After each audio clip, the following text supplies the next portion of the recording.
बाहर फेंक दिए गए। ये लोग सचिवालयों और जिलाधिकारी कार्यालय के बाहर धरना देते हुए नजर आते हैं। ऐसा नहीं है कि अदालतों से नहीं जीतते, जीतने के बाद भी इनकी नियुक्ति नहीं होती है, और अगर हार गए तो कोर्ट के फैसले का बहाना बनाकर हमेशा के लिए इनकी सुनवाई बंद कर दी जाती है। सरकार की नीति और अदालत के फैसले की सख्त समीक्षा की जरूरत है, ताकि एक पैमाना बन सके कि किसी से 10-20 साल की सेवा लेकर उसे नियमों और मापदंडों का बहाना बनाकर इतनी आसानी से चलता नहीं किया जा सकता है। हम आज उत्तर प्रदेश के शिक्षा मित्रों की बात करने जा रहे हैं। ऐसा नहीं है कि मीडिया ने इनकी बात नहीं की। स्थानीय अखबार शिक्षा मित्रों के आंदोलन और प्रदर्शनों की खबरों से भरे पड़े हैं। न्यूज चैनलों ने भी समय समय पर दिखाया ही, मगर इनकी समस्या का समाधान का कुछ अता पता नहीं है। जबकि यह मामला 100-200 का नहीं, 1,70,000 से अधिक शिक्षा मित्रों का है। संख्या के लिहाज से भी सोचिए कि यह कितना बड़ा मामला है, मगर इसका समाधान क्या होगा किसी को पता नहीं। लखनऊ में 49 दिनों से शिक्षा मित्र धरने पर बैठे हैं। पिछले 1 साल में कितने धरने दे चुके हैं, हिसाब करना मुश्किल है। इनकी कहानी इस तरह से है कि 2002 से 2009 तक 1,78,000 शिक्षा मित्र नियुक्त किए जाते हैं पहली और दूसरी कक्षा के बच्चों को पढ़ाने के लिए। उस वक्त प्रशिक्षित शिक्षक नहीं थे, तो इनकी जगह इन्हें नियुक्त किया गया, क्योंकि देश में साक्षरता दर बहुत कम थी। इन शिक्षा मित्रों की सैलरी 2002 में 1,850 रुपए महीने की थी, जो 2014 में रेगुलर होने से पहले 3,500 पर पहुंची थी। इतने कम पैसे पर इन्होंने 12 साल स्कूलों में पढ़ाया। 11 जुलाई 2011 को यूपी सरकार का आदेश निकलता है कि इन सभी को सरकारी संस्थान से दूरस्थ शिक्षा के जरिए, डिस्टेंस एजुकेशन के जरिए बीटीसी का कोर्स कराया जाए।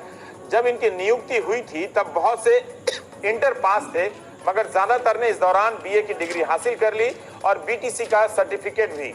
1 अगस्त 2014 से इन्हें करीब 40,000 रुपए प्रति माह का वेतन मिलता है। मामला हाईकोर्ट में जाता है, जहां से इनका रेगुलर होना रद्द कर दिया जाता है। सुप्रीम कोर्ट जाते हैं, वहां लंबी सुनवाई के बाद 25 जुलाई 2017 को केस हार जाते हैं। सरकार कहती है कि इनकी समस्या का समाधान निकालेंगे, मगर 1 साल बीत गया। इस वक्त 1,70,000 से अधिक शिक्षा मित्र सड़क पर हैं। सैलरी की, खासकर सैलरी के मामले में उनकी नौकरी रेगुलर हुई थी, जो अब नहीं है। सैलरी 40,000 मिल रही थी, जो अब 10,000 हो गई है। इनकी समस्या का समाधान क्या निकलेगा पता नहीं है, कब निकलेगा इसका तो और भी पता नहीं। जब तक ये 12 साल तक 3,500 की सैलरी पर पढ़ा रहे थे, तब किसी को नहीं लगा कि ये बेकार हैं, अयोग्य हैं या नियमों के उल्लंघन करते हुए ये रखे गए हैं, इन्हें निकाल देना चाहिए।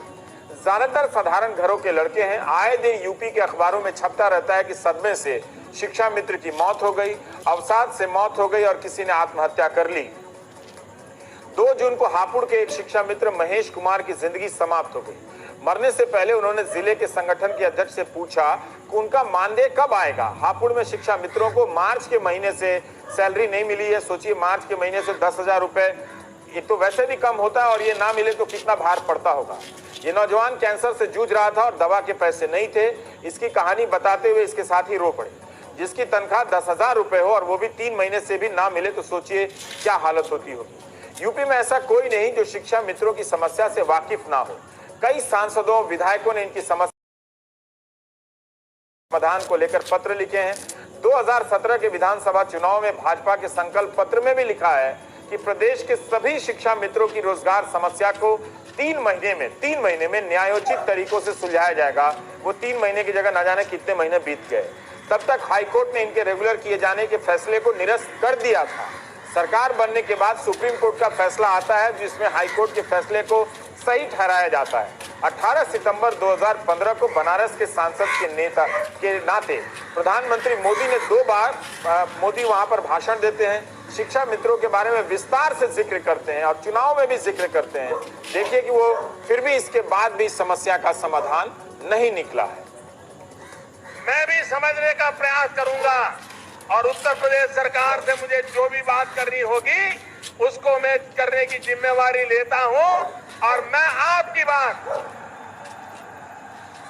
आपकी बात उत्तर प्रदेश सरकार को आपके एमपी के नाते मैं अवश्य पहुंचाऊंगा।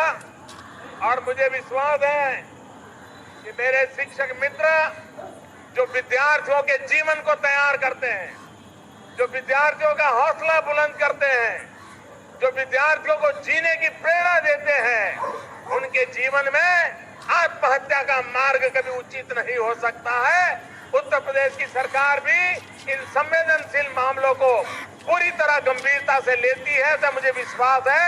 और इसलिए कोर्ट का ऑर्डर आने दीजिए, उत्तर प्रदेश सरकार को समय दीजिए। उत्तर प्रदेश सरकार, मैं नहीं मानता हूं कि आपके साथ अन्याय करना चाहेगी, और मैं भी उत्तर प्रदेश सरकार से बात करूंगा। इन भाषणों के बाद भी कुछ हुआ नहीं। लखनऊ में शिक्षा मित्र 49 दिनों से धरनारत हैं। प्रधानमंत्री ही बता सकते हैं कि वे इन शिक्षा मित्रों के साथ हैं या नहीं। अब तो उनकी अपनी सरकार है। जब ये भाषण है तब तो अखिलेश यादव की सरकार थी। योगी सरकार से इनकी समस्या के समाधान पर क्या बात कर रहे हैं और इसका समाधान क्यों नहीं निकल रहा है, इन्हें क्यों नहीं अंतिम रूप से बताया जाता है। 1,78,000 लोगों की नौकरी, सैलरी और जिंदगी का मसला राम भरोसे या किसी कमेटी के भरोसे नहीं छोड़ा जा सकता है।